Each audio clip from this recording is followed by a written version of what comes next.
नमस्कार, आप देख रहे हैं न्यूज़ वन इंडिया। मैं हूं आपके साथ पंकज यादव। करते हैं बुलेटिन की शुरुआत, जहां पर मुख्यमंत्री योगी आदित्यनाथ का प्रयागराज का दौरा। आज अमित शाह महाकुंभ में आज स्नान करेंगे। सुबह 10:55 पर प्रयागराज पहुंचेंगे मुख्यमंत्री योगी आदित्यनाथ। 11:25 पर अमित शाह पहुंचेंगे प्रयागराज। अमित शाह और सीएम बड़े हनुमान मंदिर में पूजा अर्चना करेंगे। अक्षय वट का भी अमित शाह करेंगे दर्शन। सीएम योगी कुंभ में शंकराचार्यों से भी भेंट करेंगे। शाम 6:45 पर प्रयागराज से लखनऊ के लिए रवाना हो जाएंगे। तो बड़ी खबर आपको बता रहे हैं, जहां पर सुबह 11:25 पर अमित शाह पहुंचेंगे प्रयागराज। और आपको बता दें कि अमित शाह और सीएम बड़े हनुमान मंदिर में पूजा अर्चना भी करेंगे। और इतना ही नहीं, आपको ये भी बता दें कि आज मुख्यमंत्री योगी आदित्यनाथ शंकराचार्यों से भी भेंट करेंगे। तो अक्षय वट का भी अमित शाह दर्शन करेंगे। तो इस वक्त की बड़ी खबर आपको बता रहे हैं, जहां पर मुख्यमंत्री योगी आदित्यनाथ का प्रयागराज का दौरा। गृह मंत्री अमित शाह भी प्रयागराज पहुंचेंगे, जहां पर स्नान करेंगे। और उसके बाद दोनों ही यहाँ पर बड़े हनुमान मंदिर जाएंगे, पूजा अर्चना वहां पर करेंगे। इसके साथ ही आपको बता दें कि मुख्यमंत्री योगी आदित्यनाथ शंकराचार्यों से मिलेंगे। और वहां पर भी सनातन बोर्ड को लेकर आज बड़ी चर्चा होने जा रही है। तो धर्म संसद का आयोजन, और इस धर्म संसद में तमाम साधु संत शामिल होंगे। शंकराचार्य इसमें रहेंगे और अखाड़ों के महामंडलेश्वर भी इसमें मौजूद रहेंगे। तो एक बड़ी आज चर्चा होने जा रही है। और आपको बता दें कि मुख्यमंत्री योगी आदित्यनाथ शंकराचार्यों से भेंट करेंगे और अमित शाह और सीएम योगी हनुमान मंदिर में पूजा अर्चना करेंगे। तो इस वक्त की बड़ी खबर आपको बता रहे हैं, जहां पर बता दें कि अक्षय वट का भी अमित शाह दर्शन यहां पर करेंगे। और सीएम योगी महाकुंभ में शंकराचार्यों से भेंट करेंगे।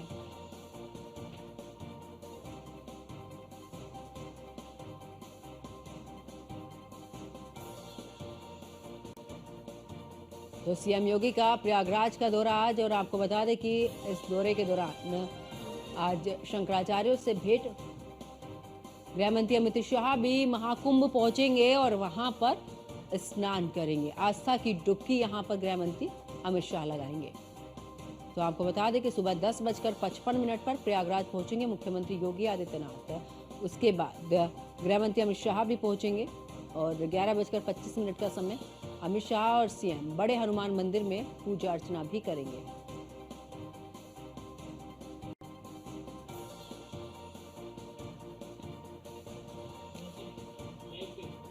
और ज्यादा जानकारी के लिए हमारे संवाददाता मोहसिन खान हमारे साथ फोन लाइन पर जुड़ चुके हैं। मोहसिन, अगर बात करें मुख्यमंत्री योगी आदित्यनाथ का प्रयागराज का दौरा, अमित शाह भी पहुंचेंगे और वहां पर स्नान करेंगे, क्या कुछ जानकारी उनके कार्यक्रम को लेकर? देखिए पंकज, मैं आपको बता दूं कि जो मुख्यमंत्री योगी आदित्यनाथ है वो 10:55 पर प्रयागराज पहुंचेंगे और उसके बाद जो है 11:25 का जो टाइम है वो केंद्रीय गृह मंत्री अमित शाह का है। अमित शाह वहां पर पहुंचेंगे और उसके बाद में सबसे पहले जो गृह मंत्री अमित शाह है वो सबसे पहले आस्था की डुबकी लगाएंगे और त्रिवेणी संगम में वो स्नान करेंगे। और उसके बाद उनके लगातार कार्यक्रम है, चूंकि मुख्यमंत्री योगी आदित्यनाथ लगातार प्रयागराज में इस महाकुंभ पर अपनी नजर बनाए हुए हैं, तो वो गृह मंत्री अमित शाह की अगुवाई के लिए सबसे पहले प्रयागराज पहुंचेंगे और उसके बाद में तमाम व्यवस्थाओं का जायजा लेंगे, क्योंकि सुरक्षा व्यवस्था पूरी चाक चौबंद कर दी गई है। और उसके बाद में जो है गृह मंत्री अमित शाह और मुख्यमंत्री योगी आदित्यनाथ जो है वो जूना अखाड़ा में पहुंचेंगे। इसके अलावा 3-4 और उनके कार्यक्रम है और शाम में तकरीबन 6:45 पर जो है केंद्रीय गृह मंत्री अमित शाह वापस दिल्ली के लिए रवाना हो जाएंगे। और कुल मिलाकर जो है हनुमान मंदिर जो है, बड़े हनुमान जी मंदिर है, इसके अलावा अक्षय वट है, यहाँ के भी वो दर्शन करेंगे और उनके साथ मुख्यमंत्री रहने वाले हैं। तो कुल मिलाकर जो है पुलिस प्रशासन ने पहले ही व्यवस्था चाक चौबंद कर ली है और जो मेला परिसर के अंदर आने वाले रास्ते उन सभी को बैरिकेड कर दिया गया है। और इसके साथ ही साथ जो भी मेला परिसर की तरफ रास्ते जा रहे हैं वहां पहले से ही बैरिकेडिंग कर दी गई है, किसी को भी अंदर जाने की इजाजत नहीं है।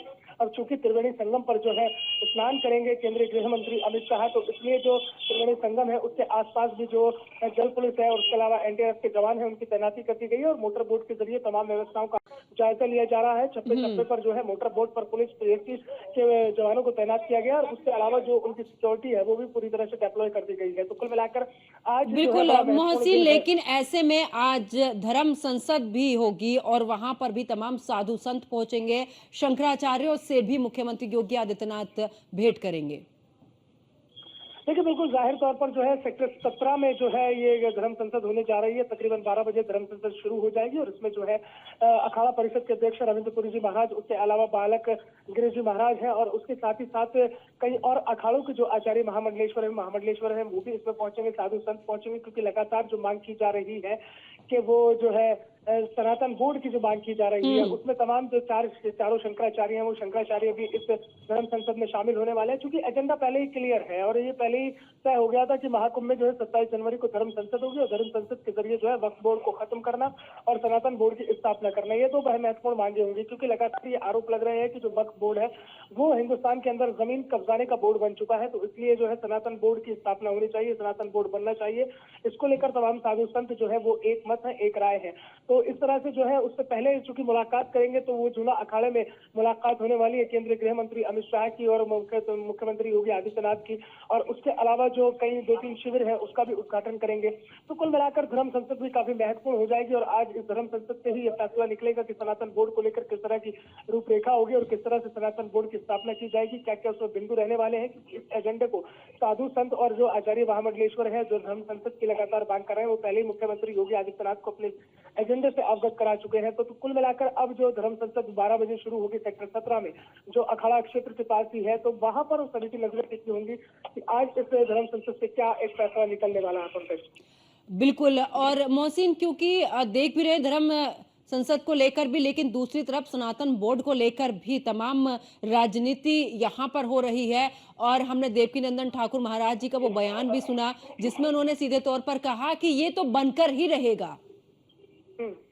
देखिए, बिल्कुल जाहिर तौर पर ये देखिए ये जो कवायद चल रही है सनातन बोर्ड की आज से नहीं चल रही है, ये पिछले कई सालों से इस सनातन बोर्ड की मांग चली आ रही है और सनातन बोर्ड लेकर जो साधु संत और खासतौर से जो देवकीनंदन ठाकुर हैं वो अपना जो स्टैंड है वो पहले ही क्लियर कर चुके हैं और लगातार वो इस तरह का बयान दे रहे हैं कि चाहे कुछ भी हो सनातन बोर्ड बनकर रहेगा। अगर हिंदुस्तान के अंदर वक्फ बोर्ड हो सकता है तो फिर सनातन बोर्ड क्यों नहीं हो सकता है। और वक्फ बोर्ड को लेकर जिस तरह से पिछले कई दिनों में आरोप भी लगे और कई वक्त की ऐसी संपत्तियां थी जो अलग अलग तरीके से पाए गए, जिन पर अवैध कब्जे पाए गए और उसके अलावा वक्फ बोर्ड की संपत्ति को जो है कागजों में जो है उसका जो लैंड ऑफ यूज होता है, लैंड ऑफ पर्पज होता है, वो चेंज कर दिया गया।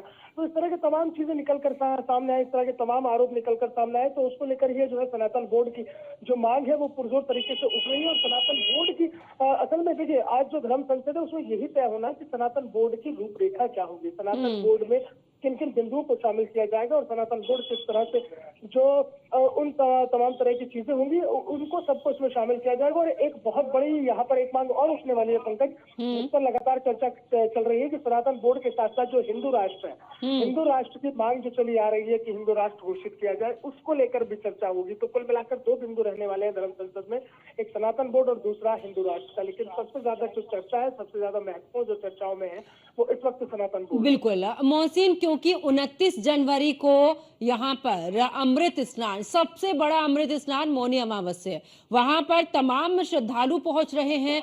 ऐसे में क्योंकि अब तक का अगर सबसे ज्यादा श्रद्धालुओं की पहुंचने की आशंका है तो वो 29 तारीख को ही है। देखिए, बिल्कुल जाहिर तौर पर मौनी अमावस्या का जो स्नान है वो अपने आप में जो धार्मिक मान्यताओं के अनुसार देखें तो मौनी अमावस्या का स्नान सबसे महत्वपूर्ण और सबसे ज्यादा महत्व रखता है। इसलिए जो है पहले ही संभावना जताई जा चुकी थी कि मौनी अमावस्या पर तकरीबन 7 से 8 करोड़ श्रद्धालु जो है आस्था की डुबकी लगा सकते हैं। तो कुल मिलाकर उसको लेकर व्यवस्थाएं भी चाक चौबंद कर दी गई है, क्योंकि मौनी अमावस्या को माना जाता है कि स्नान और दान ये दोनों ही अगर आप करते हैं तो आपके जो कष्ट है वो दूर हो जाते हैं, आपको पुण्य मिलता है। तो इस पुण्य लाभ को कमाने के लिए देश के कोने कोने से सैकड़ों नहीं बल्कि मैं कहूंगा कि करोड़ों की तादाद में श्रद्धालुओं के पहुंचने का अभी से सिलसिला शुरू हो चुका है। और पंकज, आलम यह है कि जो मेला परिसर है यानी कि जहां से महाकुंभ की शुरुआत होती है, जहां मेला परिसर की शुरुआत होती है, उससे तकरीबन अगर मैं देखता हूं तो तकरीबन 20 से 25 किलोमीटर तक लंबा जाम है, क्योंकि वाहनों को अंदर आने की अनुमति नहीं है, चाहे वो पास वाले वाहन हो, किसी को भी अंदर आने की अनुमति नहीं है। केवल जो पुलिस प्रशासनिक अधिकारियों के वाहन है वही अंदर प्रवेश कर पाएंगे। इसके अलावा जो मीडिया के लिए वाहन पास जारी किए थे और मीडिया के वाहनों को भी अंदर एंट्री नहीं दी जा रही है, बल्कि मेला परिसर से पहले ही जो है पार्किंग स्थल बनाकर जो है तमाम वाहनों को रोका जा रहा है, चाहे उसमें सिर्फ बसेस है या 4 व्हीलर है। हाँ, इतना जरूर है कि 2 व्हीलर थोड़ा सा निकल पा रहे हैं, लेकिन जाम की स्थिति इस कदर भयंकर बनी हुई है कि जो श्रद्धालु पहुंच रहे हैं उन्हें पहुंचने में थोड़ी बहुत दिक्कत जरूर हो रही है, क्योंकि अब कई कई किलोमीटर पैदल चलना पड़ रहा है। क्योंकि मौनी अमावस्या को देखते हुए सुरक्षा के चाक चौबंद इंतजाम किए गए हैं, क्योंकि जो करोड़ों की जो तादाद में श्रद्धालुओं की वहां पर सैलाब उमड़ेगा, तो उसको देखते हुए किसी तरह की कोई दिक्कत ना हो, किसी श्रद्धालु को कोई परेशानी ना हो, किसी वाहन से कोई दिक्कत ना हो, तो इसलिए वाहनों को भी प्रतिबंध कर दिया गया है। क्योंकि सबसे बड़ा स्नान जो है वो 29 जनवरी को होना है। फिलहाल जो गाइडलाइन जारी की गई है उसमें आज यानी कि 27 जनवरी से 30 जनवरी तक किसी भी तरह से किसी भी वाहन को महाकुंभ मेला परिसर के अंदर जाने की अनुमति नहीं दी जाएगी, चाहे वो किसी का भी वाहन क्यों ना हो। उसके बाद में हो सकता है कि एक दो दिन फिर थोड़ा सा नॉर्मल है, क्योंकि फिर 3 फरवरी को फिर से अमृत स्नान होना है बसंत पंचमी का।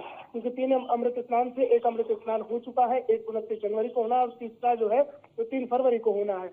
तो उसको देखते हुए भी फिर दोबारा से गाइडलाइन जारी की जाएंगी। फिलहाल स्थिति यह है कि जो 29 जनवरी को लेकर तैयारियां हैं उसको पुलिस प्रशासन ने पूरी तरह से धरातल पर उतार दिया है।